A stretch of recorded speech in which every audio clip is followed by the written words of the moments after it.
wewe ko wubaka amazu meza ukadukorera ibintu vyiza ibintu vyawe ntubishire ku mugaragaro ni kubera iki nkababwira ati igihe nikirashika bamwe barambwira ati tuzana imitahe ushyira ibintu vyawe ku mugaragaro abantu bakumenye igihugu kikumenye n'abandi batari bake bakumenye nkababwira ati igihe nikiragera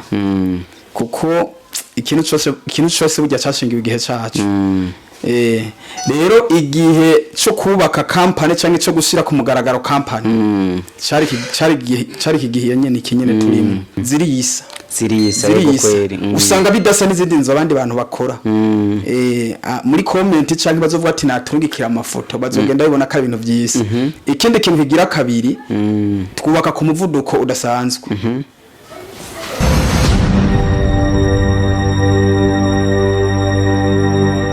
Ese bakunzi ba Short TV ndabaramukije kuri mikoro muri kumwe na Jazzy Musambambe nyuma ya kamera ni Roni ubane nyumukanda subscribe na comment aho no munsi twego cy'abantu ba mbere twama tuvuga ati imisi yose tuzokama turi ku kivivanye no kungene umuntu yifuje gukora turamushigikira igihe kimwe nigeze kubereka umugabo azi kubaka inzu nziza cyane aho abantu benshi bagiye batandukanye bavuze ati uno muntu namba hari mu Burundi dufise umuntu afise akamaro kanini ndetse yoba amariye igihugu asanzwe afise societe yiwe yitwa NCOBUCO aho no musi twavuze ati reka tuze gutembera mu biro vyiwe twaravye dusanga abakozi benshi bagiye batandukanye ndetse bambaye ni jire zimwe kwita irogo impuzu hariko izina rya NCOBUCO aho no musi twavuze ati reka dutembere tuze kumubaza bice bigiye bitandukanye ndetse tunamubaze n'umushinge wa NCOBUCO ndakoramukije umeze neza ndakoramukije umeze neza Jesanzwe ndakuzi ko batakuzi wongere twiyibutsa kandi kazina no muzi tugusanze mu biro dukora ikigano gitekereje mwitwa bandi nitwa Niyongabo Felix Niyongabo Felix kubera iki izina NCOBUCO no kuvuga NCOBUCO muri NCOBUCO harimo izina ryanje ni Niyo Construction and the Business Company no kuvuga muri make mu Kirundi ni Ishirahamwe ry'ubwubatsi n'ubudandaji kenshi na kenshi turazi yuko hariho aba engineer bagiye batandukanye ariko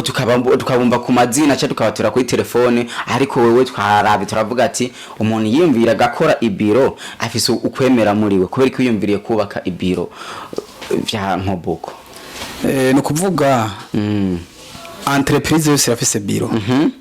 no kuvuga igihe nakora ugiti canje nka engineer nta biro nari mfise sinari mfise naho mbarizwa kandi n'abakozi ntibari bafise aho babarizwa twahurira kushane tuvuye kushane magata ariko imaze kwitwa entreprise ni ngombwa ibifise biro n'abakeneye kumenya vyinshi bigiye bitandukanye bamenye aho baza kubibariza mu myaka nka 10 heze ndi kuri tele sinari mfise aho mbarizwa aho bambariza ari kuri telefone ariko ubu bazonsanga muri biro tuvuganire muri biro nabonye yuko hariho abakozi benshi bagiye batandukanye basanzwe bari muri biro mbega baboneka ku munsi w'akazi cyangwa imisi yose umuntu aje nk'umukiriya yashobora kuhasanga kugira abiture ababwire icakeneye hama bakamwakira ubwo ngaha kuri NCOBUCO mu biro hariho abantu bama bahama misi yose namba bahari bimeze gute batinda kwa kangahe sangapi no kuvuga aba ubona ngaha sabakozi basanzwe aba n'abatekinisiye ba NCOBUCO abo subona n'abatekinisiye ba NCOBUCO rero no kuvuga kuva ku wa mbere gushika ku munsi wa gatandatu uhere saa 2 gushika 17 misi yose niho bari kiretse gusa mu gihe bagiye gusanzara ku kazi bagasanzara ku kazi ariko kuri biro ntushobora kuza kuri biro ubura umuntu wasanga abantu benshi bagiye batandukanye baribaza ati gutangura umushinge usanga bigoye ego natwe gutarazi usanga bigoye mbega kugira uyumvire gukoranya aba bose ubabwira ati ko mwamenye umwuga mukamwariza umwuga mubona gute muje tukakorana ubwo ntivyo byarakugoye no kuvuga ntivyangoye kuko imyaka 10 uri kuri tele simike rero miyo myaka 10 aba twari kumwe jenda warakoranye kuva kera rero nico gituma no muri ouverture ya nkobuko nta bashasha barimo nubwo tuzokwangaje abandi ba engineer bashasha ni kuvuga imitwe ya nkobuko ni nyene bazokamara abanyene yego kiretse gusa ukoze ibinyuranye n'ivyo nkobuko ikunda canke akukoze ibinyuranye nibiza gucafuza nkobuko ubone wazocararatashe je ndashaka ndaguhe akanya widondore neza na neza bamenye itandukaniro ry'ikampuni nkobuko n'ayandi makampuni uko risanzwe rikora kugira n'abantu bavuga ati ego irya societe ko rirakwije ibisabwa ibyo bavuze nako reka tugende cyariko twabaye ikiraka kugira akanoti kabandanye kinjira n'amazi menshi abandanye aboneka. Muri make kuba ariko baradukurikirana bari hano mu gihugu n'abari hanze y'igihugu je nitwa Niyongabo Felix maze imyaka myinshi ndi kuri tere nkorera ha mu gihugu ndetse no hanze y'igihugu no kuvuga benshi mu bahora bankoresha akazi abampa akazi na cyane cyane aba diaspora bari hanze barambwira ati none wewe ko wubaka amazu meza ukadukorera ibintu vyiza ibintu vyawe ntubishire ku mugaragaro ni kubera iki nkababwira ati igihe nikirashika bamwe barambwira ati tuzana imitahe ushyira ibintu vyawe ku mugaragaro abantu bakumenye igihugu kikumenye n'abandi batari bake bakumenye nkababwira ati igihe nikiragera kuko ikintu cyose burya cyashingiwe igihe cyacu rero igihe cyo kubaka company cyangwa cyo gushyira ku mugaragaro company cyari igihe nyene ikinyene turimo urabizi duhurira hariya muri phase 2 hajya ani igikorwa cyambere nashize ku mugaragaro kandi nzoshishikara gushira ku mugaragaro n'ibindi byinshi hama abari ko baradukurikirana no kuvuga iyi company ya Nkobuko ugiye kuraba ukuboko kwibanje kw'inzu zose nubaka mu gihugu cy'u Burundi ziriyisa kweri usanga bidasa n'izindi nzu abandi bantu bakora muri comment cyangwa bazovuga ati natungikira amafoto bazogenda bibona ka ibintu byisi ikindi kintu kigira kabiri twubaka ku muvuduko udasanzwe iyo ndiko ndavuga n'ibintu mpamya abo nkorera barabizi umuntu gusa acerewa ku buryo kavuga ati vy'ukuri uburyo nibwo bumugora n'ahandi ari umuntu afise amafaranga sindindiza akazi ego ikindi kigira gatatu hari abantu benshi babuze icizere bavuga ati twe deboroka amahera yacu aya mafaranga benshi baradeborotsa amahera yabo araribwa cyangwa ugasanga babubaka inzu zimeze nk'ibikoni cyangwa ugasanga babubaka inzu zitabaho ugasanga umuntu umushyiriye amahera kuri konti akayabona kuri konti iyo noti amaze kuyicakira akaca atangura kuyipangira ibindi bintu aho gukoresha ya noti icyo yategerezwa gukora twe ntidukora uko twe ntidukora uko no kuvuga ibindi ko ndavuga ivyabona nabo nkorera wadeborotsa inoti tukorera ikintu kimeze neza ndetse na wa munyagihugu wo hasi harabaho badebroka amahera make bakaronka produit zisa neza na cyane cyane ngira uri muri no biro ni ibintu wibonera aho uza kuza kuraba ku nkuta uza kwasanga ibintu bidasanzwe bitandukanye n'ibindi bintu ugenda urabona handi no kuvuga rero twe dukora ibintu bidasanzwe muri make hama kandi muri Nkobuko wumvise ko harimo urudandazwa no kuvuga urudandazwa ruzokorera muri Nkobuko tuzokora urudandazwa rudasanzwe tuzokora urudandazwa rwagutse na cyane cyane tuzokora urudandazwa rujanye n'ibintu vy'ubwubatsi byose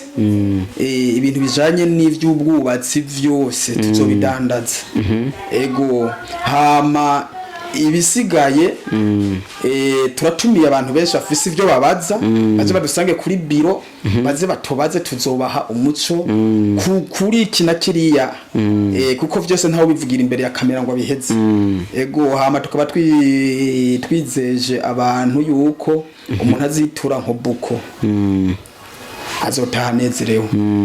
kandi nawe twagiye turakora vyagiye bigenda neza kandi benshi barashima nuko Yes, urakoze cyane. Yes, bakunzi ba Curo TV, namba mwifuza kubona amazu yayandi umuntu ashobora kwitsirita ko irangi ntiriveko canke hahantu wasigugwa fyonze ugwara hagashobora hagaguma kwa kundi nyene, injira muri email ya NCOBUCO hanyuma ubandikire, nibaze yuko baza kumenya byinshi bigiye bitandukanye ndetse baza kuronka inzu ziba zitagase. Hari umuntu ari hanze aza gukurikirana kino kiganiro ashobora kuvuga ati jewe nabo ikiganiro kandi ifuza kuza kubaka inzu mu gihugu cy'u Burundi kugira nanje nteze imbere u Burundi nako tuzokwame tubona ama etage asa neza. Muri email yanyu mwitwa gute? Email yacu no kuvuga email yacu aha nubwo utoyigura biraba cyane utumbereje ngaha kuri pancarte kuri pancarte iriko email yacu iriko ariko hari umuntu ashobora kuvuga ati ni nomero za telefone ndabona ko ziriko nimero za telefone ziriko sinza nkunda kuvuga amajambo menshi ni FNEF 02014 @gmail.com mu mutwe wetu tuzagendana ibintu byinshi cyane. Abantu benshi bagiye batandukanye yego abantu benshi bagiye batandukanye baribaza ati uno muntu turabona yuko yazanye iterambere mu gihugu, gushinga biro ni ikintu cya mbere gikomeye cyane ndetse ndanagukeza ndakubwira yuko ari bigya mbere ishobora kubona umu engineer wa mbere yiyemera akerekana biro yiwe isa neza. Ni niyo mpamvu bavuze ati jewe ibyo nkora bitandukanye n'ibyo abandi, niwamenya yuko atari ibyo uduzunguruke hose amazu yiwanje uzosanga atandukanye n'ayabandi. Abantu benshi bashaka bakibaza ati mbega ubu buhinga bwo kubaka amazu meza nk'uko unya wabyigiye mu Burundi? No kuvuga ingorane abantu baza bafite baza ati mu bintu yavyigiye uravyumva.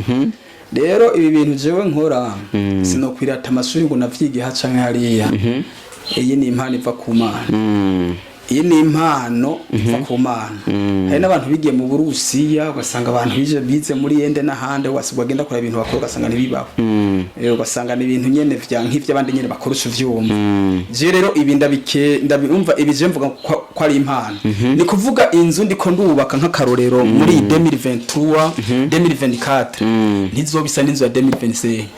ntizobisa n'inzu ya 2026 kuko je gifundi ciwanje kirakura. Uvuze ngo kirakura gikora gute? Ukuvuga igifundi ciwanje kirakura ivyo nubatse uno munsi sivyo nubaka ejo sinivyo nzubaka hirya y'ejo.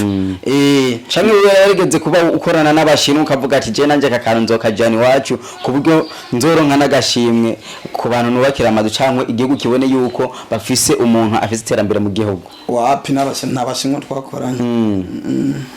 Ubigenza gute kugira ushobora kusanga amazu asa nkuko unye bana bakamvuga ati none izi nzu kweri nirangi umenga riba ritandukanye n'igabandi baba basize? Je ikintu ca mbere na mbere nemera umutwe wanje. Umutwe wanje ndawugirira icizere. Uriko uratanga akazi Rero turabona abantu benshi bagiye batandukanye ugwaruka dushobora kubona abantu bambara amajire cyangwa bakambara imipira yerekana NCOBUCO.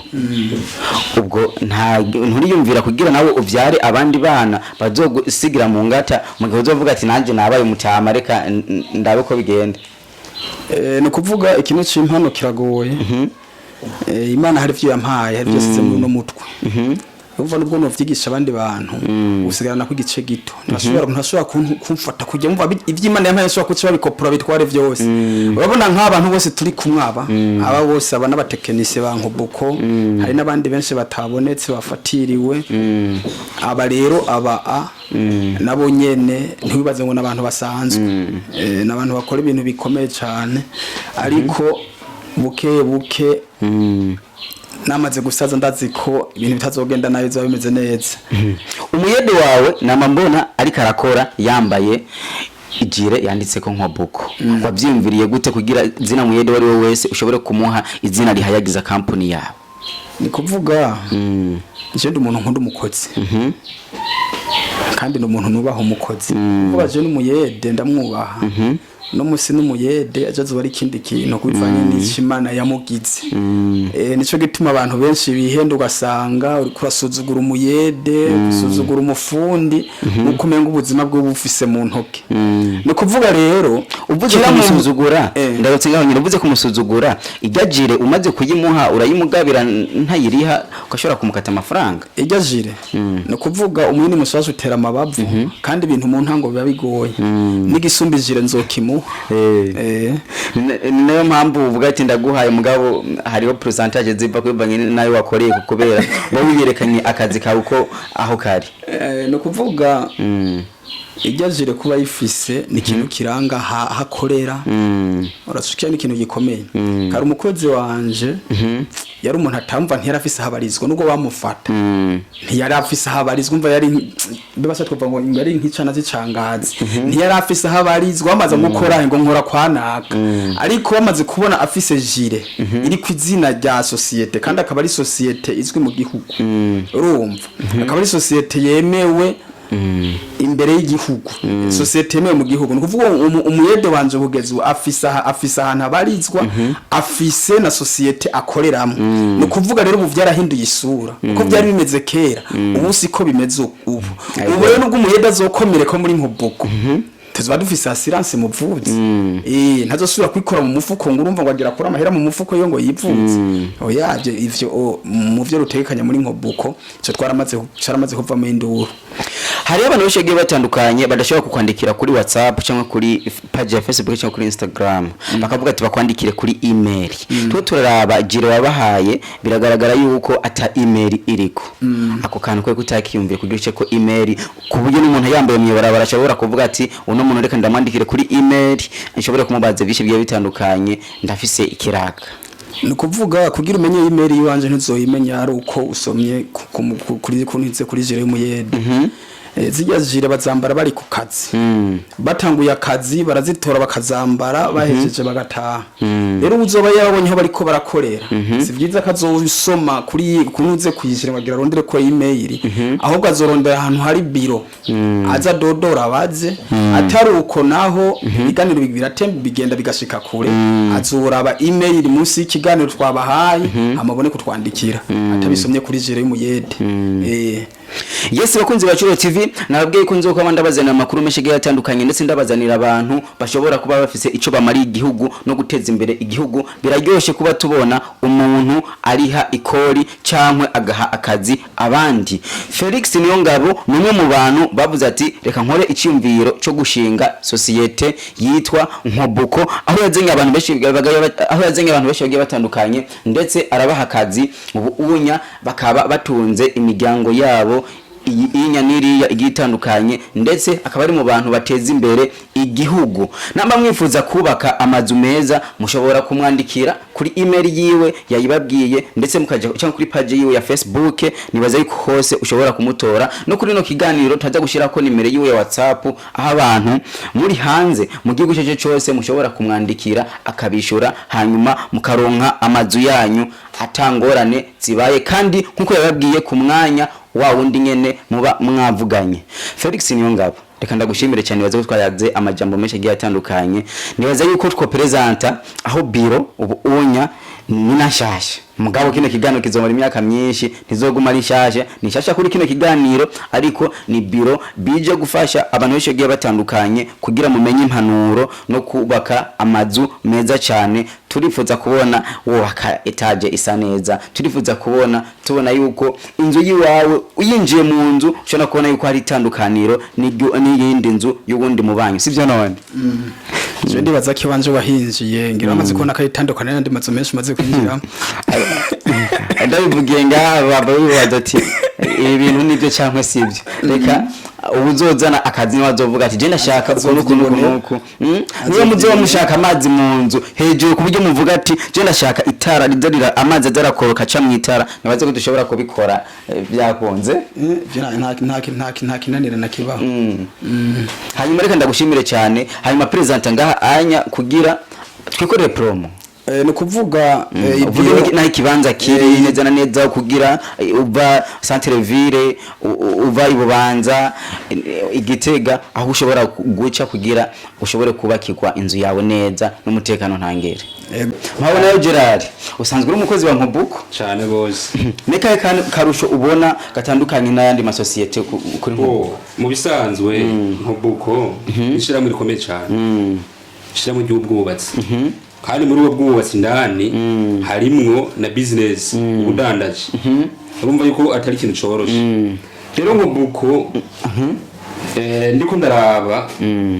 nababwiye ko rishyira muri rikomeye cyane y'ubwubatsi. Rero Nkobuko riratunganyiriza abakozi neza cyane kandi hariho n'akarusho ku miryango imwe hari abantu benshi baronse akazi kubera Nkobuko. Urumva abagore babo bararyoherwa cyane cyane. Tuvuge par exemple nk'umukozi umwe muri Nkobuko agize mariage ari nk'umusore Nkobuko iragomorora ikintu we arashigikirwa cyane. Mbe ujyagiwe na warabigize sinde jewe pardon ndasharindiriye gato uzotwonera amahera uracarindiye gato ibintu tuvyihoze. Ikindi naco usanga udafise ukunda tubanze tuvyihoze nkunda mba nobandi shetani tufatira ka mikro neza rero tuyage no mbome ngo bisosona nturyoshe. Uratubwiye yuko isosiyete Nkobuko ari mu masosiyete ya mbere yubaka neza ndetse inzu bayiguha ku mwanya. Yego abantu benshi bashabiye ati mu bigenza gute harimo bahinga bakomeye cyane kandi akazi bagakora ku muvuduko kandi bagakunze. Si vya bindi bagenda barikwega ugasanga bariko barakwega akazi kugira ngo ibintu ngo bigende kunuku kugira ba profits be nyinshi cyane. Hari ababosi benshi nako ba engineer iyo basabye iyo ababosi babahaye akazi babasahura ugasanga bahaye amafaranga menshi bagakwega akazi kugira babone ko kagozwe igihe kirekire. Rero Nkobuko suko Nkobuko mu vy'ukuri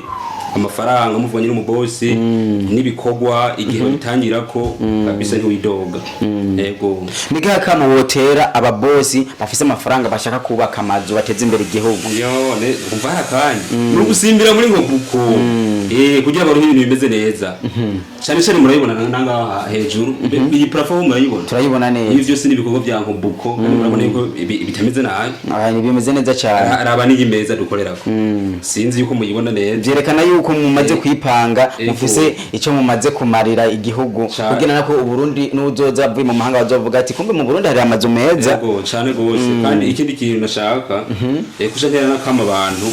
nuko bogerageza bagakora amasosiyete kugira na leta nayo nyene ihatorera koyoko mwikori nk'ubu twe turariha na silence ku bakozi. Rero umva ko ari ikintu gikomeye cyane.